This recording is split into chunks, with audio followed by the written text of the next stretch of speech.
आपको सिर्फ 2 तरह के खर्राटे पता होंगे। मेरे हस्बैंड को 5 आते हैं।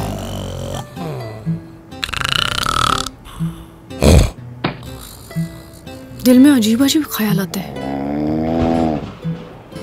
एक बड़ा सोफा है आपके पास, इन्हें ड्राइंग रूम में शिफ्ट कर देंगे। है तो डालिए ना OLX पे। बेचारी, ऐसे बहुत से लोग इंतजार कर रहे हैं आपकी चीजों का। अब तो OLX पे बेच दो।